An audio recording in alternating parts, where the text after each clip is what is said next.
So thanks everybody again for making time to be here. Today it is a call-in action to tell our legislators that Helene survivors need disaster aid now. We've got some information to go over, and then the recording will stop as we review the script and then take action together in the second half of the hour. So a little bit of background so we're all on the same page. Many who are here today have been a really integral part of recovery efforts, and we are so thankful for that.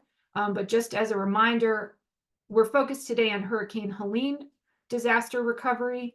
That storm made landfall in Florida at the end of September and then moved across most of the Appalachian region. In the aftermath of that storm, communities came together to support each other with mutual aid, supplies, shelter, monetary relief. But as we know, this is a recovery effort that would take months to years and is going to require a lot of continued support and assistance, as many still face a lack of power, utilities, adequate housing, as we are now getting into the winter months. And so one of the ways that Appalachian Voices helped with that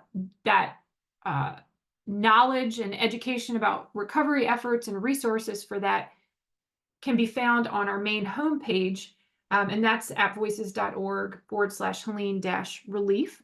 So that is a live, living, evergreen document that is updated with places that are still taking donations, places you can send monetary donations, and other community resources supports throughout North Carolina, Virginia, and Tennessee.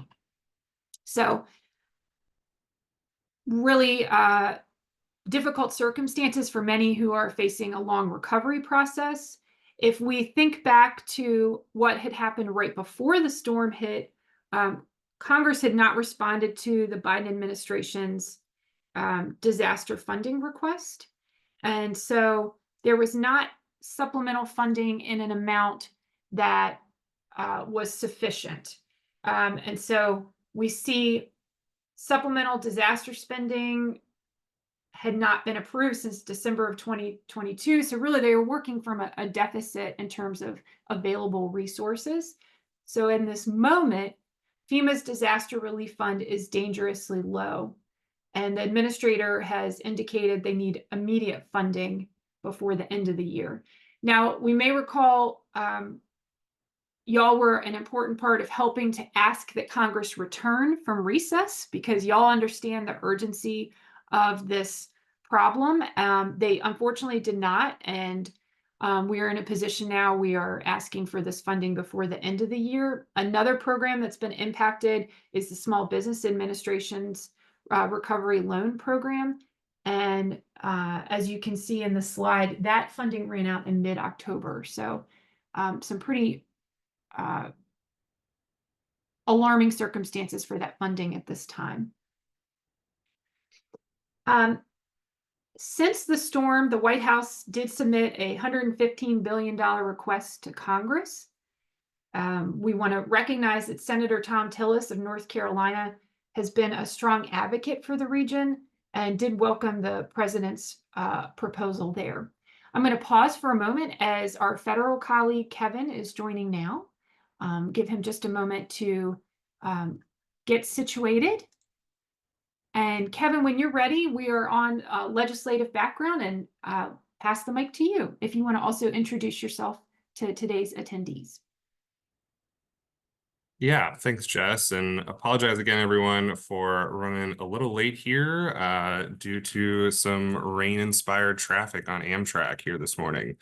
So hi, everyone. My name is Kevin Zidak. I am a government affairs specialist here with Appalachian Voices. Really appreciate everyone hopping on here this afternoon to reach out, make phone calls, send messages to our elected officials here, advocating for disaster relief for impacted folks in the region from Hurricane Helene. So Jess has given you all the background of where we stand on the history and the context with the with Helene. So moving into legislative background going forward, White House submitted a $115 billion request to Congress before the Thanksgiving holiday. That included things from the USDA, different rural disaster recovery programs, some disaster programs for farmers was included in that, as well as the U.S. Forest Service, funds for the Fish and Wildlife Service, the National Park Service, really the whole gamut across different federal agencies. Senator Tom Tillis of North Carolina has been a strong advocate for the region on this issue. I highly recommend, I can drop some links here whenever we get started, watching some of his videos. He gave testimony to the Senate Appropriations Committee right before the Thanksgiving holiday, where he got pretty emotional talking about the need in Western North Carolina. And I know his office has been strong advocates for moving this along.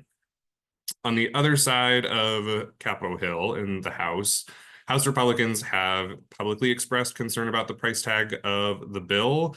About last week, we were hearing it could be somewhere in the magnitude of $40 billion, pretty significantly lower than the president's request.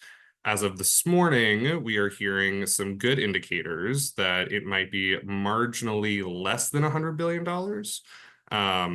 Which significantly more than 40, still less than the president's request. That is kind of a first go at addressing the issue. We know that this is going to take years of recovery work. So we'd love for it to be as close to that 115 billion as possible, but hearing things getting closer to 100 is good news.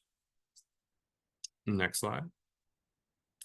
So today, want to talk through some actions that we can take together. I don't know if Jess already covered this, but really hoping that folks could do 3 actions here over the next hour of the ones available.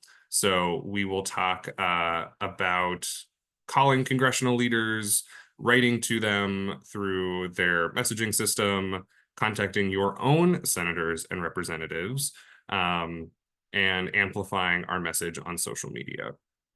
So, like I said, 3 of these would be really excellent here. Come back together around 12:50 and talk about how things went. And I see just drop the toolkit. So if folks want to open that up, we can walk through what this will all look like. Jess, do you mind screen sharing the toolkit here? Sure thing. Bear with me one second. So if you have it open, just at the top is some general context about the situation. This is just putting into writing a lot of the things that we've talked about here this afternoon. Getting down to, background on legislation. FEMA Disaster Relief Fund running critically low, may need to enter immediate needs funding here in the next few weeks without additional funding. Small Business Administration Disaster Recovery Program completely out of funding since October. And a couple of our top line asks. We know that the Congress is getting close to a deal that they're hoping to attach to any kind of continuing resolution to keep the government open past December 20th. But we know that it's not done. So focusing on some of these more particular tasks would be really helpful. So you'll see our asks down there at the bottom, and replenishing those funds, paying attention to those accounts, and funding everything else. And you have 4 buttons here. So these are all bookmarked down to sections lower in the document: calling congressional leadership, contacting your representatives, sending leadership written messages, and amplifying on social media. So to go down to call congressional leadership, here we've listed out the Senate Majority and Minority leaders, as well as the chair and vice chair of the Senate Appropriations Committee. This is the committee that is actively drafting the bills, or the bill, the disaster supplemental, and working with leadership. So I included those offices as well. And on the House side, Speaker of the House, House Democratic Minority Leader, as well as the House Appropriations leaders. So we've got 8 offices here, and we've got 8 participants. So we'll make a good round through this. Below the list, you'll see a sample script, a about calling in, the main priority here is what's in bold. So prioritizing passing disaster aid that includes robust funding for the USDA, U.S. Forest Service, Fish and Wildlife Service, and National Park Service by the end of the year is the big ask. That's what we ask. If you can get that bit in, that's the main priority here. But we also want you to make this personal for you. If you are impacted, or folks are impacted, that personal story is extremely powerful when you're having these conversations. And feel free to share as much of that as you would like with these folks. You're going to be calling a front desk person in the congressional office, but we really want to relay to them the importance of having these conversations. The next section, contact your representative. The top link here is an action alert that Appalachian Voices has been sending out. We sent a new action alert yesterday and have already sent 2,000 letters to the Hill from our network. So any additional effort from you all is greatly appreciated. There's a note here, if you are in North Carolina or Virginia, that Senators Tillis, Budd, and Warner have been really great advocates for disaster aid. So if you don't want to, lighten your workload here and skip sending them a message, I think that's totally fine. If you want to send them a thank you, that's also very nice. But we know they're on our side and doing the work behind the scenes. Similarly, if you want to send a note that is not pre-drafted, here's some example text for you. And finally, sending a message to congressional leadership. Links here to submit messages. Unfortunately, for Representative Johnson, there's no link for sending a message to the speaker. His messaging system goes through for constituents, so you have to verify zip code. I'll leave that up to you if you want to look up zip codes in Louisiana's district, but that is the system that he has in place. And again, just some sample text here for that as well. And personalize as much as you would like, in addition to stressing our main message. And finally, there's some information here on amplifying on social media. So tweeting, we've included the handles here for those 8 congressional leaders. If you would like to tag or tag any specifically, there are a couple hashtags to link all of these together with a sample message that I did check the Twitter character limits. So that message is good to go. And those are our 4 actions. So again, asking if you could do 3 of the 4 in the next 25 minutes. We can come back together at 12:50, talk about how things went.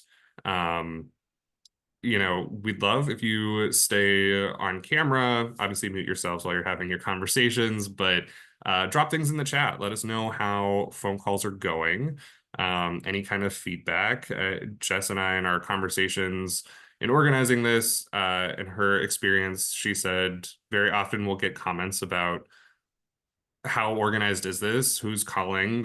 We're now hearing this from a lot of folks. So that's all great feedback to hear that the office is feeling the pressure and hearing our thoughts and our advocacy on getting this done. But I have now been talking for a good bit of time, so I will pause there. If there are any questions, comments, and then we'll get started here. But opening the floor to anyone's thoughts.